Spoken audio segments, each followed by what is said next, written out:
22e chant. Alors Ulysse l'avisé, rejetant ses haillons, bondit sur le grand seuil avec son arc et son carquois remplis de traits ailés, et tout en vidant le carquois devant lui à ses pieds, il s'en vint dire au prétendant. Le voilà terminé, ce jeu qui n'était pas sans risque. À présent, c'est un autre but, auquel nul n'a visé, que j'espère toucher, si Apollon comble mes vœux. Il dit, et sur Antinous lança un trait amer. L'autre était sur le point de soulever par les deux anses une très belle coupe en or. Déjà il la prenait pour s'abreuver de vin. Son cœur était loin de songer à la mort. Qui pouvait penser que parmi ses convives, seul entre tant de gens, un homme, si vaillant qu'il fût, lui enverrait l'affreux trépas et l'ombre de la parque. Ulysse tira donc, et l'atteignit droit dans le cou.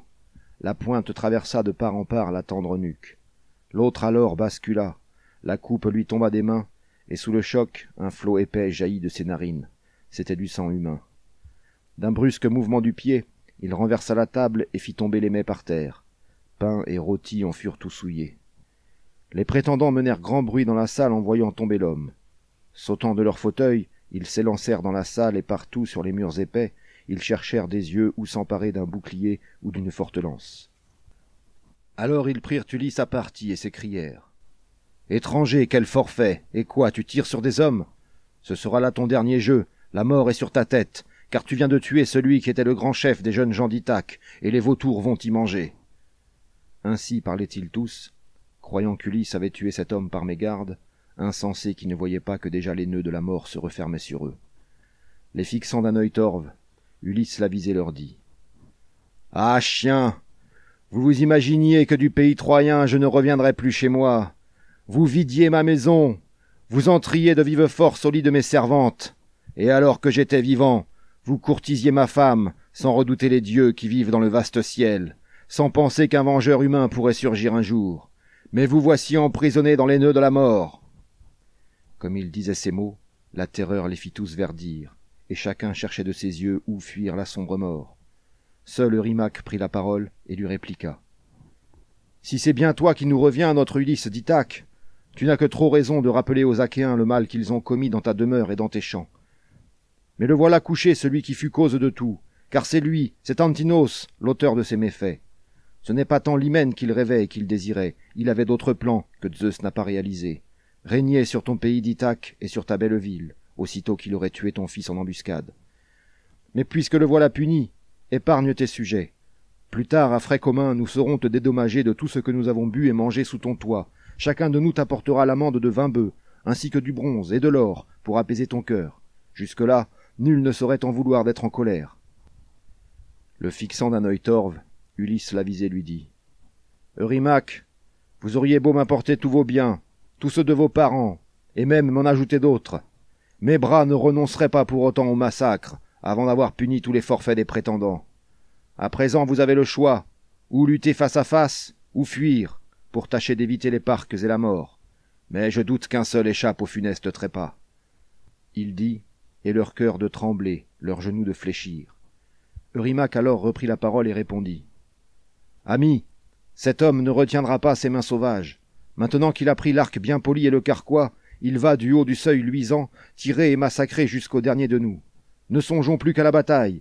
Dégainez vos poignards, remparez-vous avec vos tables. Gare aux traits meurtriers. Fondons sur lui tous à la fois et tâchons de le repousser du seuil et de la porte. Puis courons vers la ville et appelons vite au secours. Ce gueux aura bientôt tiré pour la dernière fois. » À ces mots, il sortit son glaive à la pointe de bronze et à double tranchant, et s'élança sur le héros en poussant de grands cris. Mais déjà le divin Ulysse tirait sur lui. Le trait tapa en plein dans sa poitrine et lui perça le foie. Alors l'autre laissa son glaive lui glisser de la main. Frappant la table de sa tête, il s'abattit, courbé en deux, en renversant les plats et une double coupe. Il heurta de son front la terre, et le cœur déchiré d'angoisse, il culbuta son siège en ruant des talons, tandis que ses yeux se voilaient. De son côté, Amphinomos, tirant son glaive à pointe, bondit pour attaquer de front le glorieux Ulysse et voir s'il pourrait dégager la porte. Mais déjà Télémaque, de dos, lui plantait entre les épaules sa lance au bout de bronze et l'enfonçait dans sa poitrine. L'homme chut lourdement, heurtant de tout son front le sol. L'autre se recula sans retirer sa longue lance du corps d'Amphinomos, car il craignait qu'un Achéen ne l'assaillît avec son glaive ou ne vînt l'assommer quand il se baisserait pour dégager sa longue lance. Il se mit à courir et eut bientôt rejoint son père. Lors s'approchant de lui, il dit ces paroles ailées. Mon père, je vais t'apporter un bouclier, 2 lances et un casque tout en airain qui couvre bien les tempes. Je m'armerai de mon côté, et j'armerai de même Eumée et le bouvier, car il vaut mieux nous protéger. Ulysse l'avisé lui fit alors cette réponse. Cours les chercher pendant que j'ai des traits pour me défendre. Me voyant seul, j'ai peur qu'ils ne me chassent de la porte. À ces mots, Télémaque suivit l'ordre de son père et courut au trésor où se trouvaient les belles armes. Il y prit 4 boucliers, 8 longues javelines et 4 casques tout en bronze à l'épaisse crinière. Il vint les rapporter et rejoignit vite son père. Il se revêtit le premier de ses armes de bronze, puis les 2 serviteurs prirent aussi leurs belles armes et vinrent entourer le sage et inventif Ulysse. Aussi longtemps qu'il lui resta des traits pour se défendre, il tira dans la salle, et chaque fois il abattit quelqu'un des prétendants. Ils tombaient les uns sur les autres. Mais quand Ulysse, à force de tirer, n'eut plus de flèches, il alla déposer son arc contre l'un des montants de la salle trapue, au pied du mur resplendissant. Il mit à son épaule un écu fait de 4 peaux, ajusta sur son noble front un bonnet de métal garni de crin, dont le panache flottait, effrayant, et prit les 2 puissants épieux à la pointe de bronze. Il y avait dans l'épaisseur du mur une poterne, et près du seuil surélevé de la superbe salle s'ouvrait un corridor fermé de solides vantaux. Ulysse enjoignit au divin Porcher de s'y poster et de la surveiller, car c'était là l'unique issue. Alors s'adressant à la troupe, Agélaos leur dit « Amis, quelqu'un pourrait-il monter à la poterne pour prévenir le peuple et appeler vite au secours? Ce gueux aurait bientôt tiré pour la dernière fois. » À ces mots, Mélanthéous le chevrier lui répondit « Eh non, enfant de Zeus, la grande porte de la cour est terriblement près, et le couloir est bien étroit. Un brave à lui seul suffirait pour nous arrêter tous. Mais attendez, je cours au trésor vous chercher des armes pour vous en revêtir, car je suis sûr que c'est là-bas qu'Ulysse et son illustre fils ont remisé les armes. » À ces mots, Mélanthéous, le maître chevrier, gravit les degrés de la salle et courut au trésor d'Ulysse. Il y prit 12 boucliers, autant de javelines et autant de casques de bronze à l'épaisse crinière. Puis il revint en hâte et les remit aux prétendants. Ulysse sentit se briser son cœur et ses genoux, quand il les vit s'armer de bronze et brandir dans leurs mains ses longs épieux. La tâche lui parut fort difficile. En hâte, à Télémaque, il dit ces paroles ailées. « Télémaque, il faut que ce soit l'une de ces servantes qui nous vaut ce rude combat, ou bien c'est Mélanthéous. » Le sage Télémaque alors lui fit cette réponse. « Non, mon père, c'est moi. La faute en incombe à moi seul, car en ressortant du trésor, je n'ai pas refermé l'épaisse porte, et leur guetteur a su en profiter. Mais va, divin Porcher, ferme la porte du trésor, et vois qui nous a fait ce coup. Est-ce une de ces femmes? Pour moi, c'est plutôt Mélanthéous, le fils de Dolios. » Pendant qu'il se livrait à cet échange de propos, le maître chevrier retournait tout droit au trésor chercher de belles armes. Le divin Porcher le vit. Ulysse étant tout près de lui, il lui dit sans tarder. « Divin rejeton de Laërté, industrieux Ulysse, c'est bien celui que nous pensions. Oh, la ville canaille, voilà qu'il retourne au trésor. Réponds-moi franchement, faudra-t-il le tuer, à supposer que je l'emporte, ou te le ramener ici, afin que tu te venges de toutes les indignités commises sous ton toit ?» Ulysse l'avisé lui fit alors cette réponse.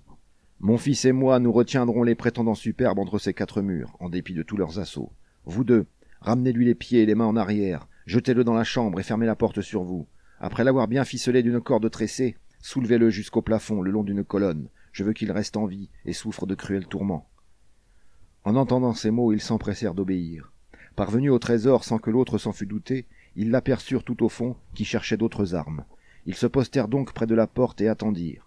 Comme le chevrier Mélanthios passait le seuil, tenant dans l'une de ses mains un casque magnifique et dans l'autre un vieux bouclier racorni et crasseux que le héros Laërté avait porté dans sa jeunesse, il traînait là depuis longtemps avec ses cuirs défaits, ils fondirent sur lui, et le traînant dans la réserve par les cheveux, le jetèrent tout effaré au sol. Alors, ramenant en arrière et ses pieds et ses mains, ils le lièrent jusqu'au sang, conformément aux ordres donnés par le fils de Laërté, Ulysse l'endurant. Après l'avoir bien ficelé d'une corde tressée, ils le hissèrent au plafond, le long d'une colonne. Et toi, tu te raillais ainsi de lui, Porcher Eumée. Tu vas pouvoir veiller toute la nuit, Mélanthios. Le lit moelleux où je t'ai mis te convient à merveille. Et quand du fond de l'océan la fille du matin montera sur son trône d'or, tu la verras. C'est l'heure où tu mènes tes chèvres pour le festin de ces gens. » Alors, le laissant là pendu à ce lien funeste, ils prirent leur armure, et fermant la porte luisante, revinrent chez le sage Ulysse aux subtiles pensées. Ils se tenaient tous là, debout et pleins d'ardeur, les 4, sur le seuil, et le reste, un tas de braves, dans la salle. Athéna, la fille de Zeus, ayant pris de Mentor la stature et la voix, vint alors se mettre auprès d'eux. Ulysse, en la voyant, se sentit plein de joie, et dit « Mentor, sauve-nous du malheur. Songe à ce compagnon qui t'a fait tant de bien. Tu as le même âge que moi. » Il dit, mais reconnut Pallas, la meneuse d'armée. Les prétendants de leur côté menaçaient la déesse. Agélaos, le fils de Damastor, dit en premier. « Mentor, n'écoute pas Ulysse quand il te propose de combattre les prétendants pour te prêter main forte, car nous avons un plan, et je crois qu'il s'accomplira. Quand nous aurons tué le père, et le fils avec lui, nous t'abattrons sur eux pour tout le mal que tu projettes de faire en ce palais. Oui, tu le paieras de tes jours. Et lorsque notre bronze vous aura ôté la vie, tous les biens que tu peux avoir en ville ou dans les champs, nous les joindrons à ceux d'Ulysse, et ne laisserons pas tes fils vivre dans ce palais, et ta fidèle épouse ne pourra plus rester avec tes filles dans Ithaque. » À ces mots, Athéna, le cœur débordant de colère, interpella Ulysse et lui adressa ses reproches. « Ulysse, qu'as-tu fait de ta vaillance et de ta force? N'est-ce pas toi qui, pour les bras blancs de la noble Hélène, a combattu pendant 9 ans les Troyens sans relâche, qui a tué tant de guerriers dans la rue de Mélée, et a su ravir à Priam sa ville aux larges rues? Faut-il qu'en retrouvant ici ta demeure et tes biens, tu trembles de te mesurer avec les prétendants? Allons, mon cher, viens près de moi et regarde-moi faire. Tu verras mieux comment, confronté à tes ennemis, Mentor, fils d'Alkimos, reconnaît les bienfaits reçus. » Elle dit, sans pourtant lui mettre la victoire en main, car elle désirait qu'Ulysse et son fils glorieux fissent la preuve encore de leur courage et de leur force. S'étant changée en hirondelle, elle alla se poser sur la poutre du toit, toute noircie et enfumée. Les prétendants avaient comme meneurs Agélaos, Eurynomos, Amphimédon et Démoptolémos, Pisandre, fils de Polyctor, et le sage Polybe. Parmi tous ceux qui survivaient et luttaient pour leur vie, c'étaient les prétendants de bien loin les plus valeureux. L'arc et les traits sans nombre avaient déjà couché les autres. Alors, s'adressant à la troupe, Agélaos leur dit « Amis, cet homme baissera bientôt ses mains terribles.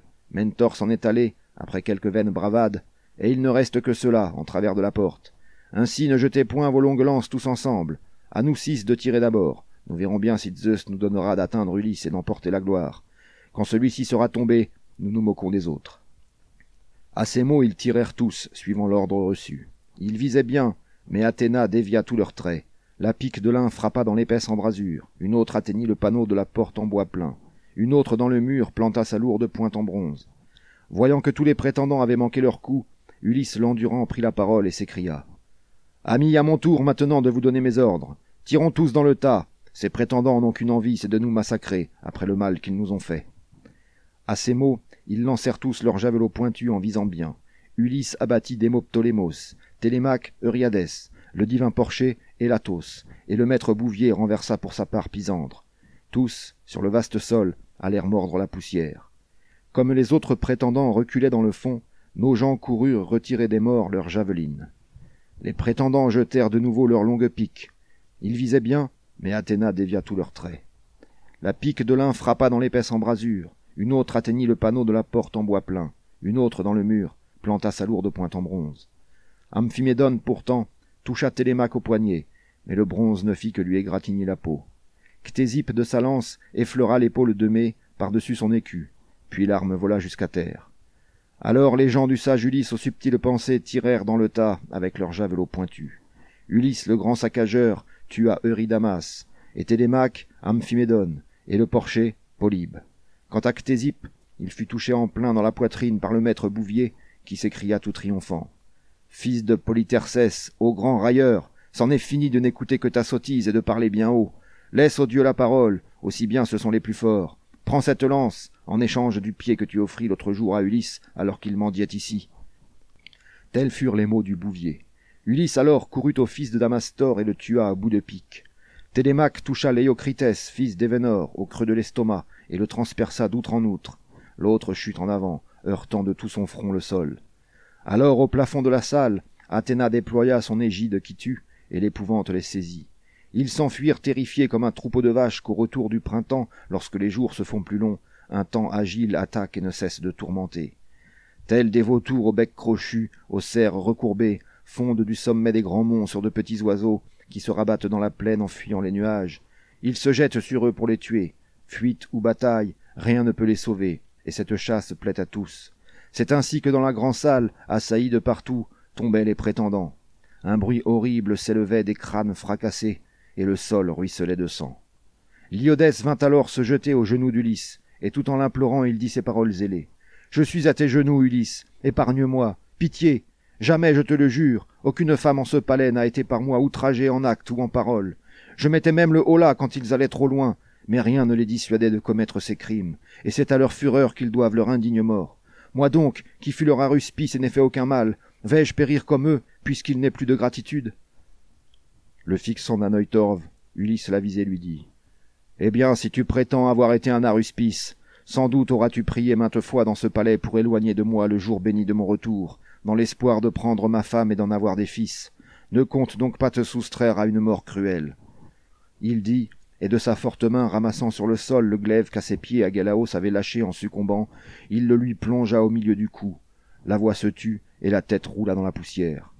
L'Aède Phémios, qui chanta toujours par contrainte devant les prétendants, cherchait à fuir la sombre mort. Ce fils de Terpias, les mains sur sa lyre sonore, se tenait près de la poterne, hésitant à part soi si sortant de la salle, il irait s'asseoir à l'autel voué aux grandes Zeus domestiques, où tant et tant de fois Laërté, puis Ulysse, avaient brûlé de gras cuisseaux, ou s'il s'élancerait pour prendre les genoux d'Ulysse.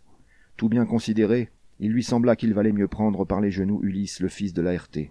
Il s'en fut donc poser sa cithare bombée au sol, entre un cratère et un fauteuil garni de clous d'argent. Puis courant à Ulysse, il lui saisit les deux genoux, et tout en l'implorant lui dit ces paroles ailées. « Je suis à tes genoux, Ulysse, épargne-moi, pitié, tu pourrais regretter toi-même un jour d'avoir tué l'Aède qui venait chanter pour les dieux et les hommes. J'ai été mon seul maître, et c'est un dieu qui m'inspira chacun de mes récits. Devant toi je saurais chanter comme devant un dieu. Garde-toi donc de m'égorger. Demande à ton fils Télémaque, il pourra te le dire. Si pour les prétendants je venais chanter au festin, ce ne fut jamais de bon cœur, ni pour mon intérêt, mais il m'y contraignait, étant plus nombreux et plus forts. » Le sage et puissant Télémaque, entendant ces paroles, courut au-devant de son père et lui parla ainsi. « Arrête, que ton glaive laisse en paix cet innocent, et sauvons aussi le héros Médone, qui n'a cessé de veiller ici sur mes jours lorsque j'étais enfant, à moins que Philoétios ou le porcher ne l'ait tué, ou qu'il ne se soit mis lui-même en travers de ta course. » Il dit, et le sage Médone entendit ces paroles, car il s'était blotti sous un fauteuil et recouvert d'une peau toute neuve, afin de fuir la sombre mort. D'un bond il sortit de son siège, et rejetant la peau, courut vers Télémaque et vint lui prendre les genoux. Tout en le suppliant, il lui disait ces mots ailés. « Cher ami, me voici, épargne-moi, parle à ton père. Je crains qu'abusant de sa force, il ne me blesse à mort, outré de voir les prétendants lui manger tous ses biens et ne montrer aucun respect pour toi, les pauvres fous. » Alors Ulysse l'avisé lui dit dans un sourire. « Rassure-toi, puisque mon fils t'a sauvé du danger, et reconnais sincèrement, pour le redire à d'autres, que les bienfaits sont de loin préférables aux forfaits. Sortez d'ici, l'illustre Aède et toi, allez tous deux vous asseoir dehors dans la cour, à l'abri du carnage, afin que je termine ici ce qui me reste à faire. » Alors l'Aède et le héros sortirent de la salle et allèrent s'asseoir ensemble à l'autel du grand Zeus, mais leurs yeux effarés ne voyaient partout que la mort. Ulysse, lui, fouillait des yeux tous les coins de la salle pour dénicher quiconque eût voulu fuir la sombre mort. Mais il les vit bien tous, allongés les uns sur les autres dans la boue et le sang, tels des poissons que les pêcheurs, en un creux du rivage, ont tirés des flots écumants. Ils sont tous là, pris dans les 1000 mailles du filet, et gisent sur le sable en bâillant vers les flots amers, tandis que les feux du soleil leur enlèvent leur souffle. Ainsi gisaient les prétendants, ne formant qu'un seul tas. S'adressant à son fils, Ulysse l'avisé lui dit « Télémaque, va m'appeler la nourrice Euryclée, il faut que je lui dise quelque chose à quoi je pense. » Et Télémaque, obéissant à l'ordre de son père, poussa la porte et appela la nourrice Euryclée. « Allons, debout, viens vite ici, vieille des anciens jours, toi qui as charge en ce palais de surveiller nos femmes. Approche, mon père t'appelle et voudrait te parler. » À ces mots, la nourrice, sans rien ajouter de plus, alla rouvrir la porte de la salle spacieuse, et marchant sur les pas de Télémaque, y pénétra. Elle trouva Ulysse au milieu d'un tas de cadavres, éclaboussés de poussière et de sang. Tel un lion qui sort de l'enclos d'où il vient de dévorer un bœuf, la gueule et le poitrail entièrement ensanglantés, il s'éloigne, et ceux qui le voient sont saisis d'épouvante. Ainsi Ulysse était souillé, des pieds jusques aux bras. Quand la vieille aperçut ces morts qui baignaient dans leur sang, devant un tel exploit, elle voulut crier de joie. Mais Ulysse l'en empêcha et contint son désir. Puis s'adressant à elle, il dit ces paroles ailées. « Vieille, ton cœur peut jubiler, mais tais-toi, pas un cri. Triompher sur des hommes morts est une impiété. Cela, c'est le destin des dieux qui les tuent, et leur crime. Qu'on fût noble ou vilain, quand on venait les supplier, ils n'avaient que mépris pour tous les hommes de ce monde, et c'est à leur fureur qu'ils doivent leur indigne sort.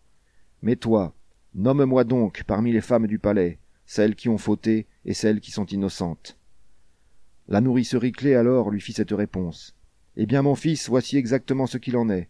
Il y a au palais 50 femmes de service, auxquelles nous avons appris à remplir leur besogne, à bien carder la laine et à supporter l'esclavage.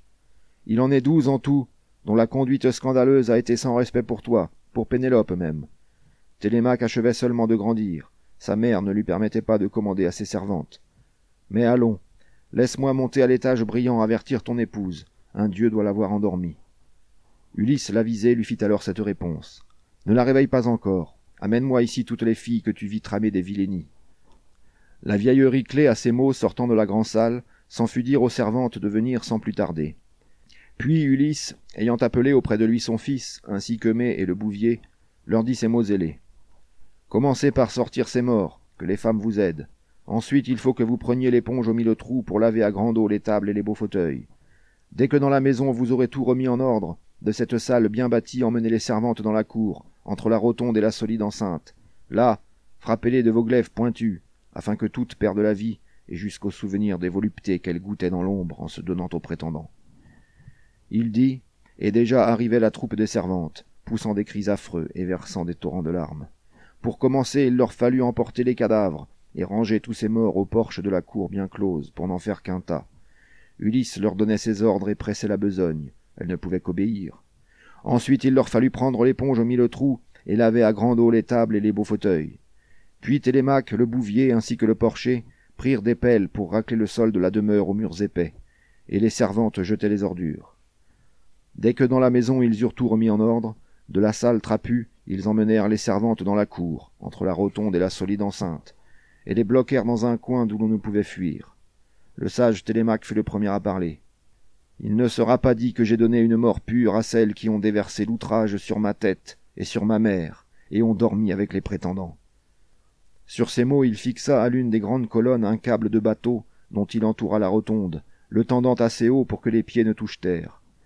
Comme des grives de large envergure ou des colombes se prennent au panneau qu'on a tendu sur un buisson, elles rentraient au nid et ne trouvant qu'un lit funeste, c'est ainsi que leurs têtes s'alignaient, un nœud coulant autour de chaque cou, pour que leur mort fût misérable. Leurs pieds eurent un bref sursaut, ce ne fut pas bien long. Par l'entrée et la cour, on traîna dehors Mélantéus. D'un bonze sans pitié, on lui trancha nez et oreilles. Puis son membre arraché fut jeté tout sanglant aux chiens, et plein de rage, ils lui coupèrent les mains et les pieds. Ensuite, après s'être lavé et les pieds et les mains, ils retournèrent au palais. L'œuvre était achevée. Alors Ulysse s'adressa à la vieille Euryclée. « Nourrice, apporte-moi du feu, du soufre salutaire, que je souffre la salle. Puis va dire à Pénélope de venir nous trouver avec ses femmes de service et d'amener ici toutes les autres chambrières. » La nourrice Euryclée alors lui fit cette réponse. « Mon enfant, tu viens de parler comme il fallait le faire, mais permets-moi aussi de t'apporter robe et manteau. Tu ne peux pas rester ici avec ces seuls haillons sur tes larges épaules, car ce serait chose indigne. » Lors, prenant la parole, Ulysse l'avisé lui dit. « Eh bien, qu'on me fasse d'abord du feu dans cette salle. » À ces mots, la nourrice suivit l'ordre de son maître. Elle alla lui chercher le feu, le soufre. Alors Ulysse purifia soigneusement salle, logis et cour. La vieille traversa les beaux appartements d'Ulysse pour prier les servantes de venir sans plus tarder. Elles sortirent de la salle, une torche à la main. Se jetant au cou du héros, elles lui firent fête, lui baisèrent très tendrement la tête et les épaules, et lui prirent les mains. Un doux désir l'envahissait de pleurs et de sanglots, car il les reconnaissait toutes.